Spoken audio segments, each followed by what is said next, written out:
예, 안녕하세요. 전 남일고 남일고 3학년 이호준입니다. 예, 전 모태신앙입니다. 하지만 전 하나밖에 없는 아들이라 그저 엄마하고 아빠 손에 이끌려 교회에 끌려다니다시피 다녔습니다. 그렇게 억지로 중학생 때까지 다녔습니다. 고등학생이 되니 부모님이 교통카드를 주시면서 알아서 다니라고 하시더군요. 어릴 때부터 교회를 다녀서 그런지 몸의 배인 습관은 무시할 수 없었습니다. 여전히 교회를 아무 의미 없이 다니게 되었고, 그렇게 저는 고등학생이 되어 있었습니다. 고등학교에 입학했을 때는 성적을 올리기 위해선 뭐든지 앞뒤 안 가리고 공부하려는 열정이 대단했었던 걸로 기억합니다. 그 열정은 주일 성수를 시키는 데까지 영향을 주었습니다. 고등부를 담당하고 있는 목사님이 누구신지도 몰랐고 매주 설교하시는 내용도 알지 못했습니다. 그나마 출석이라도 하던 교회도 슬슬 빼먹기 시작했습니다. 한두 달에 한 번씩 빼다가 아예 교회를 가지 않게 되었습니다. 교회를 가지 않고 입시를 우상으로 여겼습니다. 가끔 아빠가 아들을 있나 없나 확인하러 온다는 말이 있으면 이제 쓴소리 듣기 싫어서 교회를 출석하곤 했죠. 그래 가면 항상 친구들하고 얘기한다고 정신이 없었습니다. 조용히 하라고 아빠 선생님께서 경고를 받으면서까지 열심히 수다를 떨었어요. 네, 그래서 이때는 수련회에 참석하는 것이 돈이 너무 아깝고 시간 낭비라는 생각에 가지 않았습니다. 그렇게 1학년 2학기가 끝나갔고 학교에서 문과 이과를 정하라는 말이 있었어요. 그래서 아무것도 저는 알지 못했기에 학교 선배가 진로 전망이 넓다는 이과로 고민 없이 선택했습니다. 그러면 이제 과도 선택했겠다, 그렇게 열심히 할 줄 알았던 고2 생활에서의 공부는 그렇지 않았습니다. 제 진로에 대해 너무 고민했기 때문이죠. 성적은 점점 떨어져만 갔습니다. 떨어지기만 한 성적을 보니 이전처럼 열심히 공부할 엄두가 나지 않았습니다. 전 지푸라기라도 잡고 싶었습니다. 급박한 심정에 다시 교회를 다니기 시작했고, 교회를 다시 다닐 땐 이미 2학년이 되어 있었습니다. 다행히 2학년 교회 선생님의 넘치는 사랑으로 품어주셔서 교회에서의 생활은 그럭저럭 괜찮았었습니다. 배고프면 간식으로도 제 배를 이렇게 채워줬으니까요. 하지만 저 교회 선생님의 사랑에 보답하기보다는 친구와 수다를 떨고 폰게임하고 피곤해서 잤습니다. 예전과 다름없는 생활이었습니다. 제 삶의 변화를 갈망했지만 다람쥐 쳇바퀴 돌듯이 같았습니다. 그렇게 고3이 되었고 영혼 없이 교회에 출석했습니다.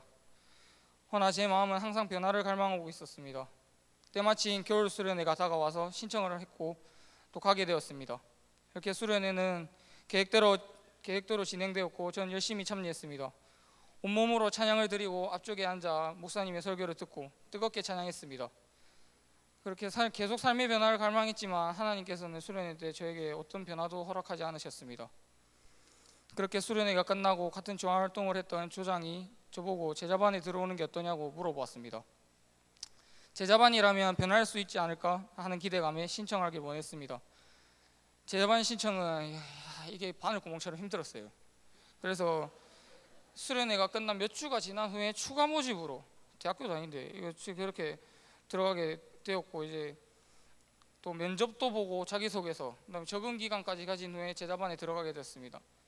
제자반에 관해 아무것도 몰랐기 때문에 그저 열심히 훈련을 받았습니다. 제자반에 들어가 보니 많은 친구들과 친하게 지내게 될 수 있었고 날이 갈수록 성경 지식은 넓어져만 갔습니다. 훈련을 받아서 그런 것일까요? 제 신앙생활에 변화가 생기기 시작했습니다.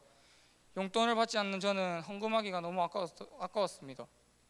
그래서 제가 이제 신앙생활을 제대로 할 때 정신을 차려보니 어느 순간 저도 모르게 이제 스스로 헌금을 하고 있었고, 감사하게도 끊겼던 용돈도 다시 그 시점에 받게 되었습니다. 기도 제목도 다시 생기게 되었습니다. 저는 하나님께 다른 친구들처럼 저렇게 펑펑 울면서 매달리기 원한다고 기도했습니다. 그런데 그 기도는 하면 할수록 집중이 되지 않았어요. 웃음기 있는 얼굴도 사라지게 되었고 이유도 없이 가슴은 답답해져만 갔습니다. 이 답답한 마음을 누구한테도 털어놓을 수가 없었어요. 그래서 전 금요철화 때 목사님 말씀이 다 끝나시면 이제 남아서 기도하는 시간에 열심히 이제 기도라도 드려야겠다 하는 생각을 하고 이제 갔습니다. 저는 이제 기대를 하고 갔죠. 왜냐하면 이제 다른 답답한 마음을 하나님께서 이제 바꿔주실 거라고 믿고 갔기 때문입니다. 매주 금요철화 때 간절히 기도했습니다. 기도할 때마다 시원하게 뚫릴 줄 아는 가슴은 미어지도록 아팠습니다. 너무 아파 기도를 계속할 수가 없을 정도였습니다. 매주 하나님께 답을 얻지 못한 제 집으로 발걸음을 돌려야만 했습니다. 기도를 드렸는데도 답답한 마음은 날로 갈수록 심해졌습니다. 표정도 우울증 걸린 사람 마냥 처질 대로 처졌습니다. 버티기 힘들었던 한 주가 그렇게 지나갔습니다. 금요일에 전 다시 기도를 하러 교회에 갔습니다. 살려달라고, 날 안아달라고, 눈물을 닦아달라고, 내 마음을 알아달라고 그렇게 펑펑 울었습니다. 전 그 왈칵 쏟아진 눈물을 감당할 수가 없었습니다. 옆에서 같이 기도하던 동생하고 친구들이 위로를 오랫동안 해준 뒤에야 가까스로 진정이 되었습니다. 그렇게 펑펑 울고 기도를 한 후에 일주일은 다시 기다려지기 시작했습니다. 왜냐고요? 그렇게 눈물로 울고 난 뒤에 제 마음에 평화가 찾아왔기 때문입니다. 아직 답답한 마음이 뻥 뚫린 건 아니었습니다. 일주일 뒤 금요일, 전 또 눈물로 기도를 드렸습니다. 전 알 수 없이 답답한 마음에 지칠 대로 지쳐 있었기에 누군가 다가와 저를 꼭 안아주길 원했습니다. 하나님께서 제 기도를 들어주신 걸까요? 2일이 지나고 주일, 목사님께서는 저를 아무 이유 없이 꼭 안아주셨습니다. 안아주시기만 하셨는데 답답한 마음이 뻥 뚫렸습니다. 눈 녹듯이 녹아내린 것이죠. 제 마음은 이루 말할 수가 없을 정도로 감동적이었습니다. 그 순간부터 답답한 마음도 사라졌고 웃음기와 수다스러움을 회복했습니다. 그러나 전 이유를 알기 원했습니다. 어쩌다 이 답답한 마음이 회복됐는지 알기 원했습니다. 그저 목사님이 안아주셨기 때문에 풀린 것일까? 하고 말입니다. 그 답은 목사님께서 알려주셨습니다. 내용은 이렇습니다. 마음이 상할 때 그 상황을 인정하고 엎드려 기도하면 하나님께서 다가와 깨달음을 주신다. 그 후에 변화를 지켜주신다. 마치 저를 위해 준비하신 것만 같았고 너무 와닿았습니다. 그렇게 전 하나님께 눈물로 기도하기 원할 것과 심적 치유 두 가지 기도에 응답받았습니다. 제가 경험한 하나님을 여러분들도 만나기 원합니다. 끝까지 들어주셔서 감사합니다. 기도하겠습니다. 살아계신 하나님 감사합니다. 오늘 이 시간 우리 사랑하는 고등부 친구들 바쁜 일도 있고 더 자고 싶고 친구랑 만나고 싶지만 주님 만나고자 하는 마음으로 이 자리에 나왔사오니 깨닫게 하시고 은혜를 베풀어 주옵소서. 성령 하나님께서 한 사람 한 사람을 안아주시고 만져주셔서 우리 마음 가운데 답답한 것들, 낙심되었던 것들이 해결되고 우리의 마음에 다시 한번 기쁨과 감사가 넘칠 수 있는 우리 모든 친구들 될 수 있도록 도와주시옵소서. 주님 이제 말씀을 듣습니다. 생명의 말씀이 되게 하시고 한 귀로 듣고 한 귀로 흘리는 것이 아니라 내 가슴에 내 심장에 새기는 생명의 말씀, 진리의 말씀, 능력의 말씀이 되도록 도와주시옵소서. 감사하며 예수님의 이름으로 기도합니다. 아멘. 우리 옆에 있는 친구와 한번 인사합시다. 드디어 방학이다. 고생했다. 할렐루야. 할렐루야. 물론 학교마다 특징이 있어서 방학과 함께 바로 보충이 시작되는 학교도 있지만 그래도 여러분 이번 방학 때 충분히 휴식하고 또 새 힘을 얻고 영육이 강건해지기를 소원합니다. 아멘입니까? 우리 기지개 한번 펴봅시다. 위로 쭉 한번 펴봅시다. 효과음 내도 좋아요. 그대로 이럴 때 할 때도 같이 하는 거야. 쭉 한번 펴보세요. 옆으로 쫙 하면 앞뒤로도 앞에 있는 친구 머리도 한번 쳐보고 좋아요. 쭉 한번 펴봅시다. 목사님이 알아보니까요 생후 2개월 된 아기는 하루에 400번을 웃는다고 합니다. 생후 2개월 내. 옆에 다시 한번 물어보다. 니네 몇 개월 됐노? 400번 이상은 웃기를 바래요. 그래서 여러분들이 정말 목사님은 소원이 하나 있다면 여기 앉아있는 우리 모든 특별히 목사님이 사랑하는 우리 고등부 친구들이 행복했으면 좋겠어요. 기뻤으면 좋겠어요. 학교 가도 기쁘고 교회 와도 기쁘고 누구를 만나도 기쁘고 하나 더 여러분 때문에 수많은 사람들이 행복해졌으면 좋겠어요. 할렐루야. 여러분들 분명히 그런 일이 있을 줄 믿습니다. 드디어 기다리던 이제 수련회가 다가왔어요. 이번 수련회 주제가 뭐죠? 똑똑합니다. 목사님은 고민을 많이 했어요. 말씀을 준비하면서 어떻게 우리의 인생에 반전이 일어날까? 목사님 이제 시험 성적 다 나왔는데요. 결과 끝났는데요. 내신 다 찼는데요. 관계없어요. 진짜 중요한 건 뭐냐면 내 인생에 하나님이 들어오시는 거예요. 이게 기적이에요.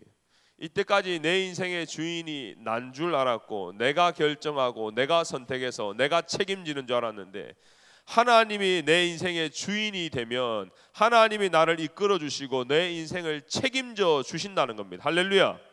이게 반전의 역사예요. 목사님은요, 작년에 제자반을 하면서 또 고등부를 하면서 반전을 뒤집은 학생들을 너무 많이 봤어요. 특히 이 여름 수련회 때. 왜? 자포자기하고 오더라고요. 목사님 끝났는데 뭘 더 해요? 이제는요 그냥 되는 대로 되라, 될 대로 되라. 아니요, 여러분 마음에 기대하는 마음, 사모하는 마음을 가지고 하나님을 찾으면 하나님은 여러분을 위한 분명한 계획을 가지고 계세요. 할렐루야. 너무 구체적인 하나님이에요. 목사님은요, 내가 저번에도 이런 소리 했어요. 결혼을 하고 살 집이 없어서 하나님 어떻게 합니까? 너무 순진해서 그때는요 동부나 동사에 그냥 들어와 살면 되는 줄 알았어요. 근데 이 동네 땅값이 장난이 아니더라고요. 전세값을 해낼 그게 없어요. 그때 목사님이요 기도밖에 할 게 없어요. 하나님 어떻게 하면 좋습니까? 우리 아내 될 사람하고요 10월 달이 결혼하는 4일 10월 4일 천사 데이였어요. 그날을 결혼은 날짜를 잡아놓고 9월 때까지 집을 못 구한 거예요. 돈이 없죠. 와, 근데 우리 하나님은요 너무 구체적이고 너무 완벽한 하나님이세요. 제가 경동 앞 이런 얘기 하면 안 되죠. 옆에 있는 아파트에 부동산 주인하고 딱 그 앞전 주인하고 딱 앉아 있는 거예요. 갑자기 이 얘기를 하려고 해요. 준비 안 된 얘기지만 한번 들어보세요. 그분이 저한테 총각 그러더라고요. 예, 이 집이 어떤 집인 줄 아냐고. 그게 무슨 집입니까? 이 앞에 사람이 이 집 지나가서 과장이 됐고 이 집 지나가서 개원을 했는데 병원이 잘 됐어. 당신 이 집에 들어오면 복 받는 거야 라고 부동산 아줌마가 저한테 설교를 했어요. 여러분, 제가 누굽니까? 하나님을 섬기는 사람이에요. 진짜 신을 섬기는 사람이 전데 무슨 호랑말개교도 아니고 미신 믿는 사람이 저한테 복 받는다고 이 집에 살으라는 거예요. 목사님이 그날요 교회가 펑펑 울었어요. 하나님 1억입니까? 제가 어디 가서 목회자가 일반 사람한테 이런 수치를 당해. 저는 그때 굉장히 부끄러웠어요. 그리고 하나님께 엎드렸어요. 내가 다시는 부동산 찾아가지 아니하리라. 내가 다시는 저런 아줌마를 만나는가 봐라. 혹시 부동산 하시는 분 죄송합니다. 그 아줌마에 대한 얘기예요. 너무 자존심 상했어요. 그리고 하나님께 엎드려서 하나님 도와주세요. 어떻게 하면 좋습니까? 와, 정말 울었어요. 근데 하나님 그날 저한테 응답했어요. 야, 너 그것 갖고 기도한 적 있냐라는 거예요.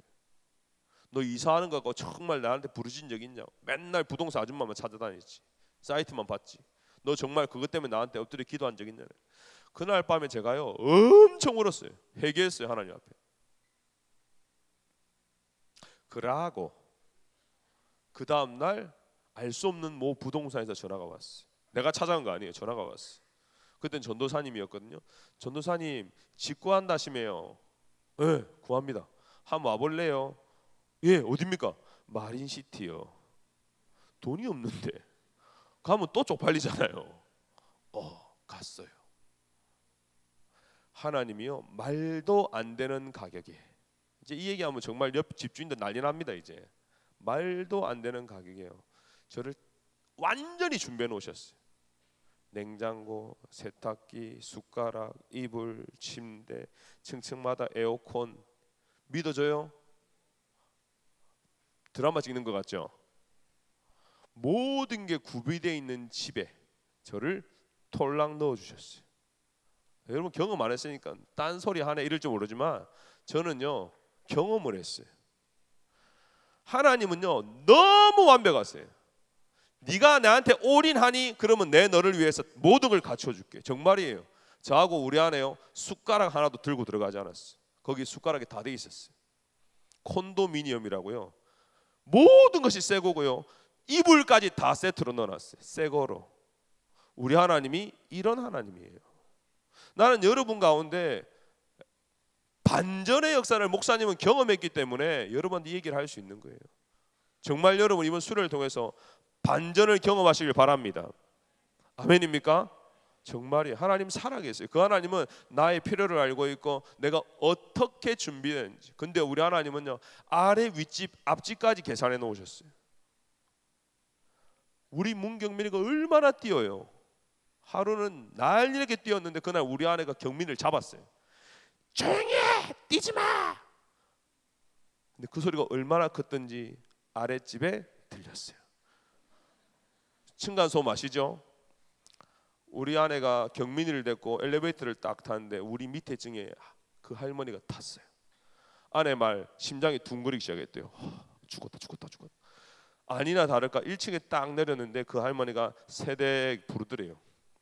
아내가 모른 척하고 가려고 했는데 세댁 이러더래요. 그러니까 하는 말이 뭔지 알아요? 애 뭐라 하지 마 그러더라고요. 그러니까 뭐라 하는 걸 다 들은 거예요. 경민이가 우는 것도 들었지만 애 잡는 걸 다 들으셨어요. 애들은 원래 그렇게 크는 거야. 앞으로 뭐라 하지 마. 딱. 이분이 나중에 알고 보니까 유치원 원장쌤이에요.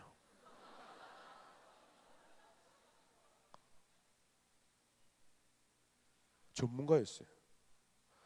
우리 경민이가 이걸 들은지 모르겠지만 지금도 지 마음대로 뛰고 돌아다니고 있어요. 우리 앞집은요, 결혼을 했지만 애를 못 낳는 집이에요. 경민이만 보면요 무지하게 좋아합니다. 그러니까 하나님은요 저만 생각해 놓은 게 아니라 앞으로 이 집에 태어날 말 안 듣는 문경민, 지만 아는 문소은, 지금 뱃속에 있는 땡땡이까지 다 아시는 분이에요. 할렐루야. 저는 여러분의 인생에 반전을 경험하시기를 소원합니다. 하나님은 살아계십니다. 하나님을 의지하고 하나님만 믿고 가는 자에게 반드시 하나님은 가장 좋은 때에 가장 좋은 걸 이끌어주시는 좋으신 하나님인 걸 여러분 믿으시길 바랍니다. 목사님 근데 얼마 주고 계약했어요? 라고 물어본다면 말도 안 되는 가격으로 했어요. 집주인이요, 여러분 이런 전문 용어 하면 잘 모를 수도 있어요. 집을 사기 위해서는 처음에 뭐를 걸어놓고 마지막에 잔금을 치러야 되는데 잔금이 없는 거예요. 근데 그거 못 치르면 그때부터 자기가 큰 위험에 처하게 됐어요. 근데 그 목사님은 딱 우리 아내하고 합쳐서 또 약간 교회에서 받는 돈으로 그 잔금 치를 돈만 있었어요. 누가 갑이 됐어요? 내가 갑이 됐어요. 이분이 저한테 제발 이 날짜까지만 해주시면 안 되겠습니까? 저는 말도 안 되는 가격에 들어가는데도. 하나님의 반전의 역사는 뒤집는 역사예요. 상식을 뒤집어요. 근데 어떤 사람에게 이걸 허락하시느냐? 하나님만 의지하는 사람. 할렐루야. 목사님이 더 이상 내가 부동산을 의지하지 않겠노라고 선포했었고 하나님 앞에 엎드렸을 때 하나님이요, 그래 너 집 구하는 그것 가지고도 나한테 찾는구나. 그럼 내가 너를 위한 예배한 이 집을 주마 하고 했어요. 할렐루야. 전 여러분도 여러분 가정 가운데 여러분 관계 가운데 이런 역사가 있기를 소원합니다. 오늘 말씀을 한번 읽어보겠습니다. 마가복음 10장 35절에서 45절. 목사님과 함께 교독을 하는데 제가 먼저 읽겠습니다. 세베대의 아들 야고보와 요한이 주께 나와 여짜오되 선생님이여 무엇이든지 우리가 구하는 바를 우리에게 하여 주시기를 원하옵나이다. 여짜오되 주의 영광 중에서 우리를 하나는 주의 우편에 하나는 좌편에 앉게 하여 주옵소서.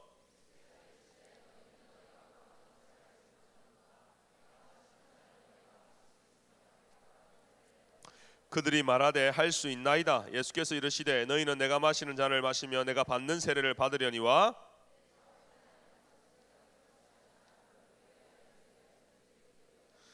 열 제자가 듣고 야고보와 요한에 대하여 화를 내거늘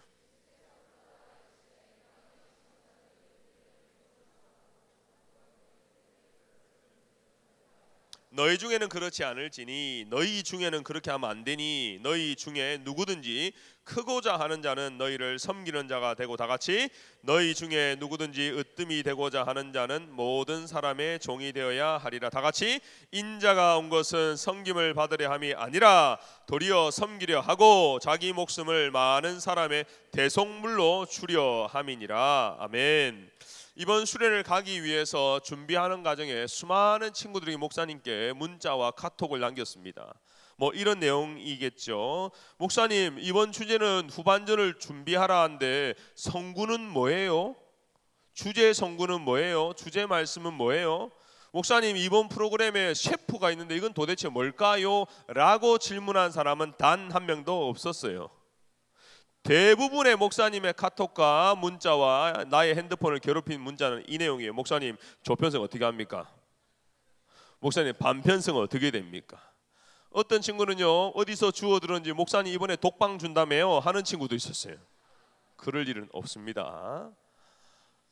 왜 이런 요구가 많고 문자가 많을까요? 왜? 딴 거 아니에요. 관계이기 때문입니다.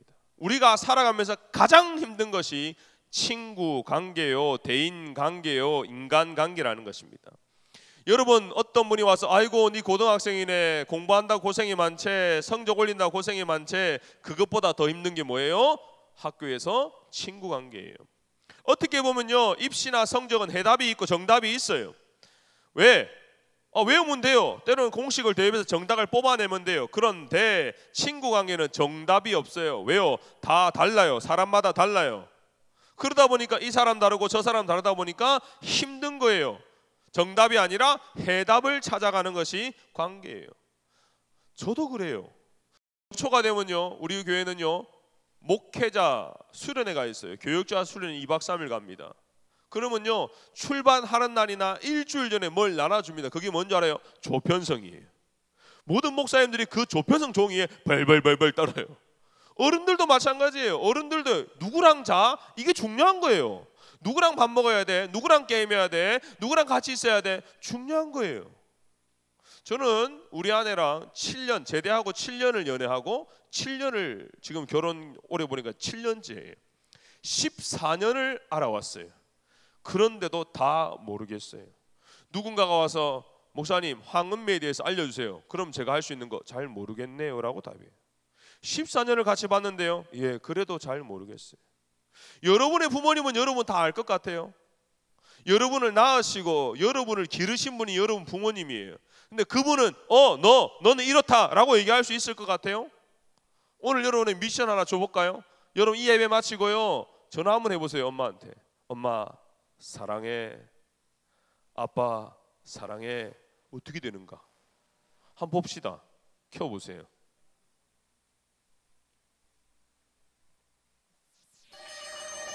지난주에 목사님이 이 설교를 준비하면서 만들어봤어요. 실험을 해봤어요. 너무 다 껐다. 하나만 켜주세요. 앞에 무작위로 선출을 했어요.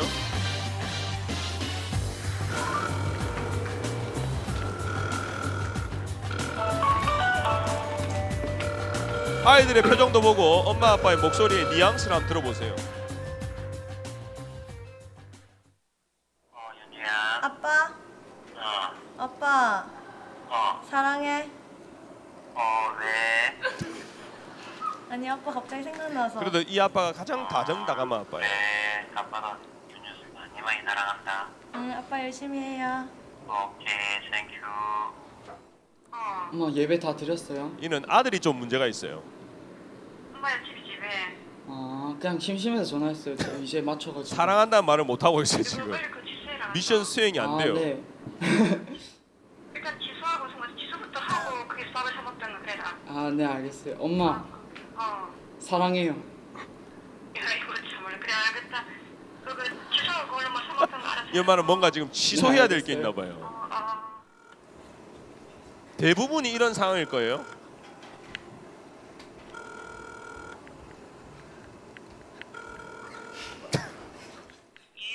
엄마. 아까 효준이에요. 갑자기 할 말이 떠올라가지고 전화했어. 할 말? 사랑한다고. 사랑해. 2월 수련회 그거는 언제 하기로 했나? 엄마 그거 돈을 줄게 잊어버렸네. 여보세요. 엄마 사랑해. 땡큐 미투. 그. 사랑한다.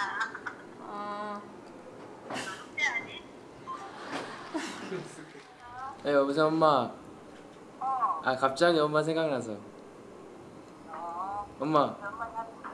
네, 엄마 내 사랑한 거 알죠? 네, 엄마 사랑해요. 엄마도 아들 많이 사랑한다. 네. 좋아하다. 진짜. 엄마. 왜? 엄마 사랑해. 왜? 나 사랑해. 우리 엄마들은 사랑한다면 다 엄마. 왜를 물어봐요. 나 갑자기 엄마 생각나서 그러는데 사랑해. 이 엄마 고수입니다. 사랑해. 왜? 어? 우리 그 미션이가. 아니 미래가 미션이야? 아니 그래. 그냥 엄마 어머니의 촉이 대단하죠, 그죠? 영혼 없는 사랑. 요거 되게 웃깁니다. 아빠 예배 들어 이제? 나 성구이 지금 3시 예배 드리려고 교회 왔어. 아 그래. 그러면 들어가고 있는 중이야. 왜? 사랑하고 예배 잘 들어. 왜 갑자기 왜 그래? 아니 그냥 집에 태워달라고 하려고 그랬는데 그러지? 아니 그냥 보고 싶어서. 오케이, 불 사랑해. 켜주세요. 뒤에 불 좀 켜주세요. 아니야. 응. 네, 고맙습니다. 우리 출연진을 위해서 박수. 와우. 자, 여러분을 낳으시고 여러분을 기르시는 부모님도 여러분이 생뚱맞게 어느 날 전화해서 엄마 사랑해 하면 어떤 대답이 나온다고요? 왜? 이거는 친밀한 관계가 아니라 계약적인 관계예요, 그죠? 야가 갑자기 와 이러지? 뭔가 원하는 게 있나? 사고 쳤나? 어떤 아빠는 아까 맨 마지막에 아빠는 3초간 정적이 흘렀어요. 그때 이 아빠가 무슨 생각을 했을까요? 이 딸이 와 그러지. 그러니까 하는 말이 그래 왜 그래? 라고 물어보는 거예요. 그만큼 관계가 어렵다는 걸 얘기하고 있어요. 늘 같이 밥을 먹고 같이 잠을 자고 생활하는 가족도 이렇게 어려운데 우리의 친구 관계는 어느 정도일까라는 걸 목사님 오늘 얘기하고 싶어요. 오늘 본문을 보면 12명의 제자가 등장합니다. 여러분, 예수님의 제자는 3년 동안 주님을 따라다녔어요. 같이 밥을 먹고 같이 살고 예수님의 기적을 눈으로 본 사람들이에요. 근데 오늘 그 제자들 중에 2명이 나대기 시작합니다. 그의 이름은 야고보와 요한입니다.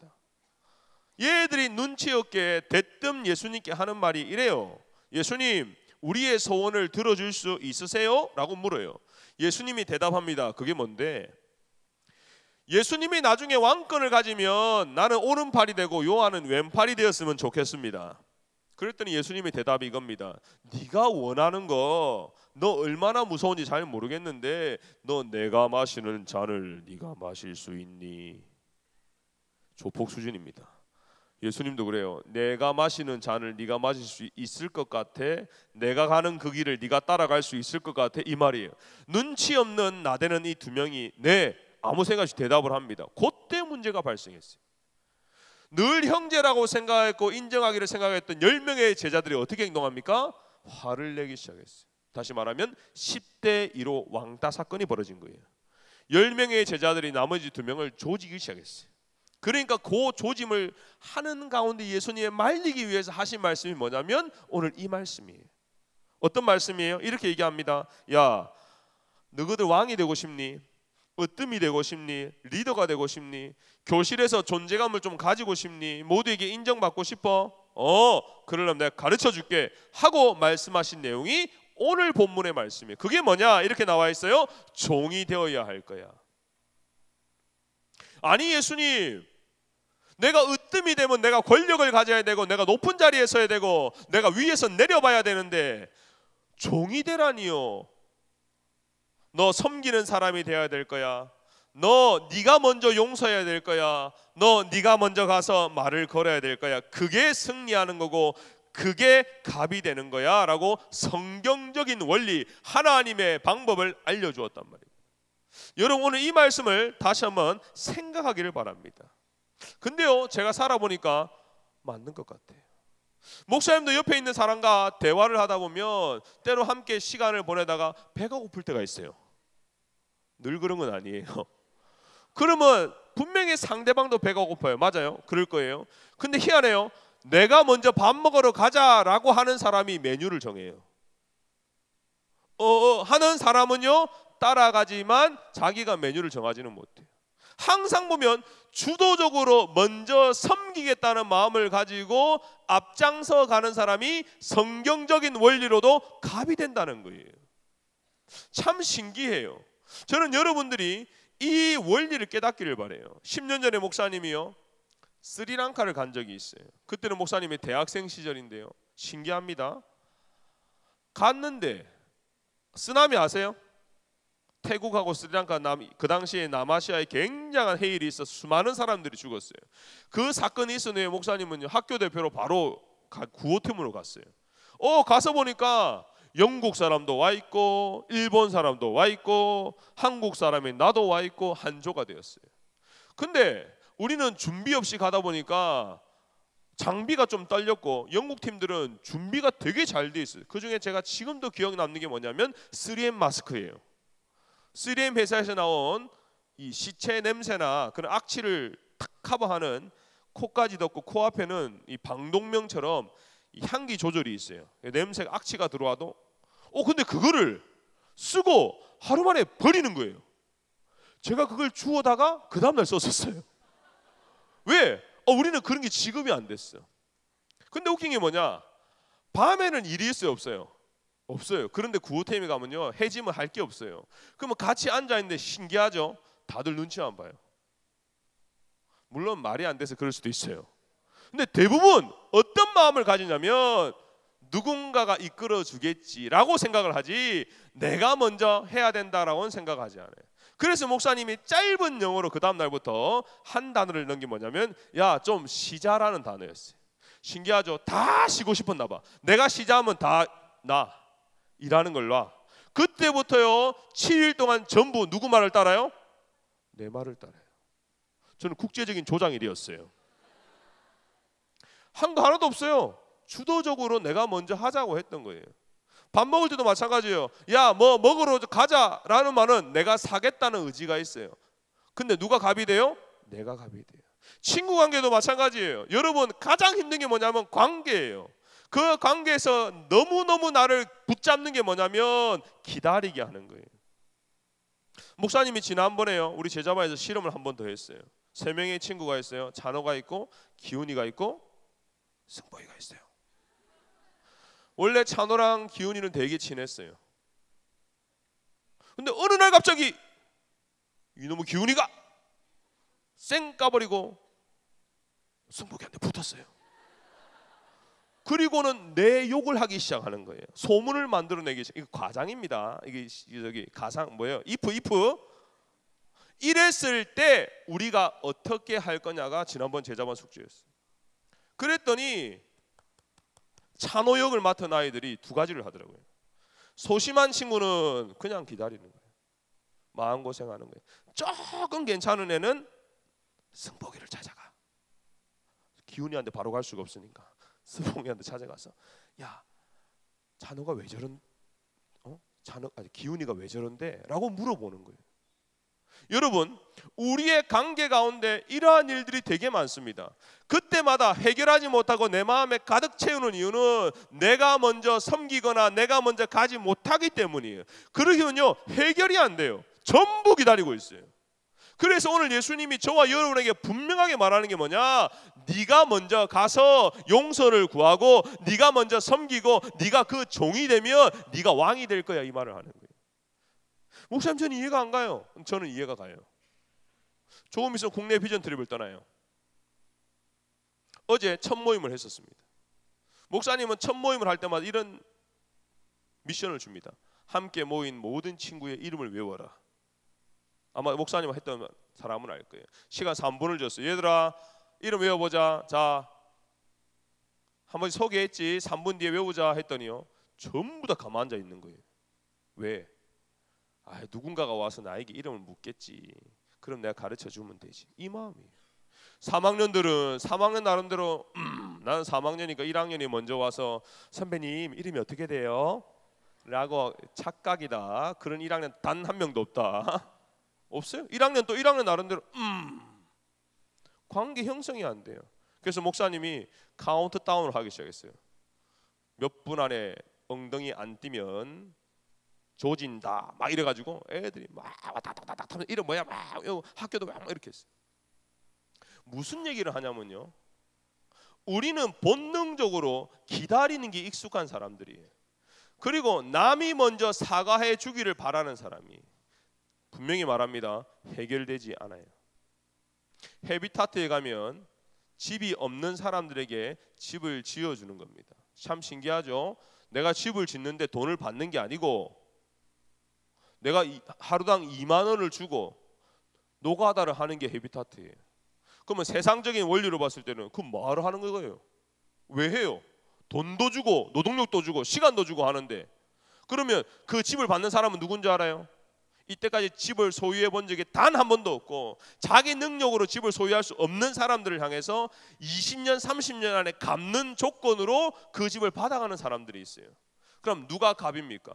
집을 받는 사람이 갑입니까? 자기 돈을 내고 노동력을 하고 먼저 가서 일을 하는 사람이 갑입니까? 누가 갑입니까? 신기한 일 아니에요. 돈도 손해보고 시간도 손해보고 내가 뭐 한다고 그 땡볕에 일을 하느냐? 근데 그 사람이 갑이 되는 게 성경의 원리라는 겁니다. 가만히 앉아가지고 집을 얻는 사람, 물론 그 사람이 갑이 될 수도 있어요. 그러나 그 사람은요 항상 마음에 뭐가 있냐? 아, 이건 내가 얻은 게 아니라는 거예요. 누군가의 도움을 받았다는 거예요. 저는 여러분들이 여러분 관계 가운데 하나를 기억했으면 좋겠습니다. 여러분이 으뜸이 되고 리더가 되고 존재감을 가지려면 딱 하나, 내가 먼저 섬기고 내가 먼저 종이 되고 내가 먼저 엎드리라는 것입니다. 할렐루야. 오늘 성경은요 이 얘기를 하고 있어요. 얘들아, 내가 이 땅에 온 이유가 뭔지 아니? 너희들로부터 섬김을 받기 위해서? 아니, 나는 너희를 섬기되 목숨까지 버릴 정도로 섬기겠다. 이게 예수님의 말씀입니다. 누가 갑입니까? 예수님이. 그분은 왕이셨어요. 그분은 하나님이세요. 근데 그분이 인간의 몸으로 이 땅에 오셔서 벌레보다 못한 우리를 위해서 십자가를 지시고 사랑한다 말씀하시고 그 사랑에 책임을 져줬어요. 그러니까 세상 사람들은 비웃어요. 아이고, 지가 왕이라더만 십자가에서 지도 구원 못하네, 지도 죽네, 별거 아니네. 근데 성경적인 관점으로 보면, 하나님의 말씀으로 보면 그 누구보다 으뜸이 되신 분입니다. 왜? 몸소 실천하셨거든요. 우리를 위해서 희생하셨거든요. 우리를 위해서 자존심도 버릴 뿐만 아니라 육체도 버리고 정신도 버리고 모든 것을 다 주셨어요. 그게 십자가의 사건입니다. 저는 여러분이요 관계 가운데서 여러분만의 십자가를 지시기를 바랍니다. 왜요? 하나님이 여러분을 그 학교로 보내신 거예요. 제가요 짧은 인생을 살았지만 하나 깨달은 게 늘 있어요. 그게 뭐냐? 이 세상에는 우연이 없다는 겁니다. 내가 누구를 만난 거 우연이 아니에요. 내가 이 학교를 나온 거 우연이 아니에요. 내가 이 선생님을 만나고 이 학생을 만난 거 우연이 아니라는 겁니다. 하나님의 절대적인 계획하심이라는 겁니다. 여러분에게 묻겠습니다. 여러분 학교에 왕따가 있습니까? 여러분 학교에서 관계 때문에 힘들어하는 아이가 있습니까? 아니면 내가 그렇습니까? 하나님은 여러분을 통해서 여러분의 학교를 회복시키기를 원하신다는 걸 여러분 믿으시길 바랍니다. 근데 참 신기해요. 이러한 힘이 어디서 나오느냐? 바로 나 자신이 누구인지를 아는 것부터 나온다는 거예요. 열등감이 있고 낙심이 있고 자존감이 낮은 아이는 절대 종이 될 수 없어요. 그건 종이 되는 거예요. 당연한 거예요. 다시 말하면 왕이 되고자 하는 마음, 높아지고자 하는 마음, 이 욕망을 꺾을 수가 없다는 거예요. 근데 관계력의 최고의 능력, 레벨업, 관계력, 그건 힘인데, 그 파워인데, 그 파워는 어디서 오느냐? 자기가 누구인지를 분명히 아는 것에서 나온다는 거예요. 여러분 누구십니까? 이 가치 판단에서 돈이냐 학번이냐 공부를 잘하냐 못하냐 어느 학교를 다니냐, 이건 아무짝에도 쓸모없어요. 왜? 변하는 거예요. 변하지 않는 절대 가치 기준이 하나 있어요. 그게 뭐냐? 저와 여러분은 하나님의 자녀라는 것입니다. 이 정체성이 여러분을 꽉 붙잡기를 소원합니다. 여러분이 절대 놓치지 말아야 될 거예요. 어떤 상황 가운데서 찌그러질 수밖에 없는 상황, 찌질할 수밖에 없는 그런 상황 가운데서도 놓치지 말아야 될 핵심이 하나 있는데, 그건 뭐냐? 나는 하나님의 아들이라는 거, 하나님의 딸이라는 겁니다. 이걸 놓치면 안 돼요. 근데 그것만 붙잡으면 여러분 자존감이 살아나기 시작합니다. 왕이라는 거, 내가 하나님의 자녀라는 거, 나를 통해서 하나님은 역사하시라 할 거는 그 분명한 자존감이 있으면요, 여러분이 낮아지는 상황이 온다 할지라도 여러분은 낮아지는 게 아니에요. 그때부터 여러분은 섬기는 겁니다. 주를 위해 헌신하는 거고, 주를 위해서 나 자신을 내어놓는 겁니다. 저는 영적인 원리를 하나 발견했습니다. 야고보서에 보면 그런 말씀이 있어요. 하나님은 겸손한 자를 위해서 은혜를 예배하시고. 뭘 예배하신다고요? 은혜는 조건이 없는 겁니다. 교만한 자는 어떻게 하신다고요? 물리쳐버린다고 했어요. 저도 관계 때문에 힘든 적도 있었고 지금도 힘든 적이 있어요. 제가 목사인 제가 여러분에게 말씀을 전할 때도요, 참 이 설교를 준비하면서도 힘든 부분이 있었어요. 근데 여러분이 하나만 꼭 깨달았으면 좋겠어요. 하나님은 겸손한 자를 사랑하십니다. 하나님은 겸손한 자의 편에 서 주신다는 겁니다. 여러분, 관계에서 반전이 하나 있습니다. 그게 뭔지 알아요? 나와 이 친구 사이에 하나님이 개입하신다는 거예요. 절대로 변하지 않을 것 같은 저 친구의 마음에 하나님이 어루만져 주시면 그 마음을 녹여내신다는 겁니다. 저는 여러분 가운데, 가족 가운데, 여러 가지 관계 가운데서 하나님의 간섭이 있기를 소원합니다. 그 하나님은 사랑이 넘치시고 그 하나님은 회복하시는 분이고 그 하나님은 우리를 위해서 십자가 지신 예수님의 아버지입니다. 저는 여러분들이요, 오늘 하나만 다 기억했으면 좋겠어요. 하나님, 나의 관계 가운데 하나님이 개입하여 주옵소서. 그래서 이제 더 이상 괴로워하지 않고 낙심하지 않고 버티지 않고 기다리지 않고 내가 먼저 하나님의 은혜로 다가갈 수 있도록 도와주시옵소서. 내가 먼저 그들의 마음을 이해하고 내가 먼저 용서하는 일이 있게 하여 주시옵소서. 결론의 말씀을 드립니다. 한 사람을 소개하면서 마치도록 하겠습니다. 잠수복과 나비라는 책을 지은 사람이 있어요. 프랑스 사람인데요. 근데 그가 원래 언론인이었대요. 근데 그가 불의의 사고를 당했답니다. 사고 이후 심한 좌절감과 괴로움에 빠졌대요. 그런데 하나님을 인격적으로 만나고 하나님의 사랑을 경험했습니다. 상황은 달라진 게 하나도 없었답니다. 근데 그의 마음이 바뀌어졌답니다. 비록 내가 몸은 마비되었지만 이 불의의 사고를 당해서 왼쪽 눈을 제외하고는 전부 마비가 되었답니다. 아직 내겐 온전한 정신이 살아있고 마지막 남은 눈이 하나 있다. 내가 이 눈으로 하나님의 사랑을 표현하리라.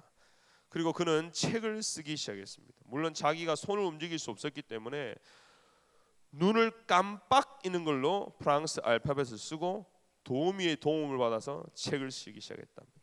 차트를 펴놓고 자기가 쓰는 글자를 봉사자가 가리키면 왼쪽 눈으로 깜빡깜빡, 이 작업을 20만 번을 했답니다. 그래서 나온 책이 잠수복과 나비라는 책이에요. 여기서 말하는 잠수복은 자기의 육체를 표현한 거였어요. 여러분, 잠수복을 입으면 움직일 수 없이 답답한 상황입니다. 여러분도 마찬가지예요. 친구 관계 안에서 풀리지 않는 관계 가운데 어떤 마음이 듭니까? 답답한 마음이 들어요. 근데 그 뒤에가 잠수복과 나비라는 거예요. 나비는 뭐예요? 훨훨훨 자유롭게 날아다니는 영혼입니다. 왜요?